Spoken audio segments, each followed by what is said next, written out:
اليوم جيتكم بحلا بارد وجميل وسريع من غير أي فرن، ومكونات سهلة جدا.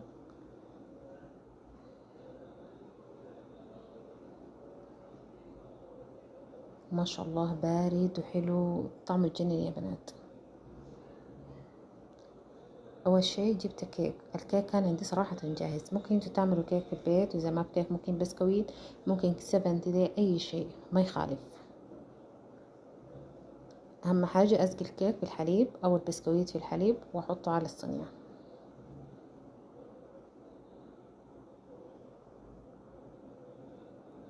أخلص كل الكمية اللي عندي وأبدأ أقفل الفراغ.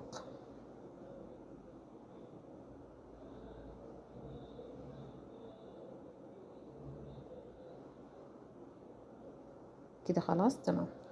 هجيب محضرة الطعام، هضيف عليها علبة بتاعت قشطة وظرفين كريم كراميل،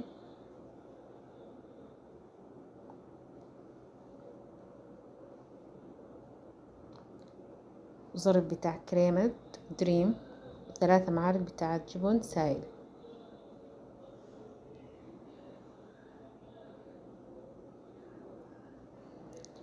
وضفت كمان تقريبا 3 لباش كريم، شوي حليب.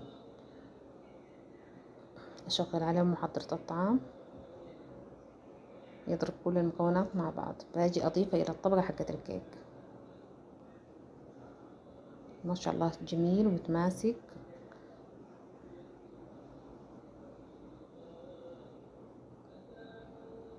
حاول أظبط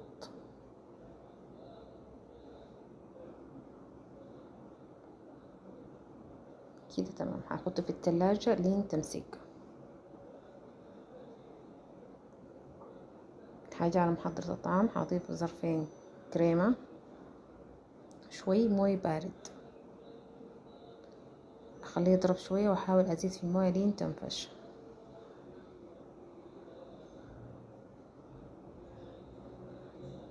كده تمام. حاجة نازلة بالكريمة على الصينية.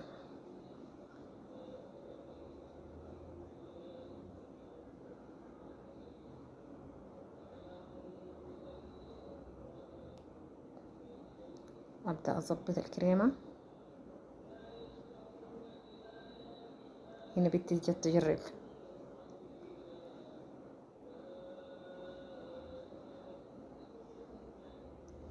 يلا حبينا نعمل حركات ما لها داعي، تزيين كده خفيف. جبت كاوكاو على مصفى وخدت شوكة ومعلقة في شكل اكس.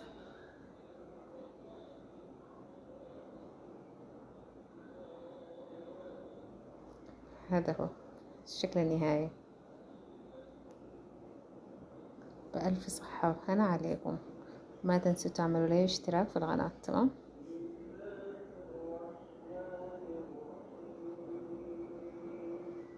مع السلامة.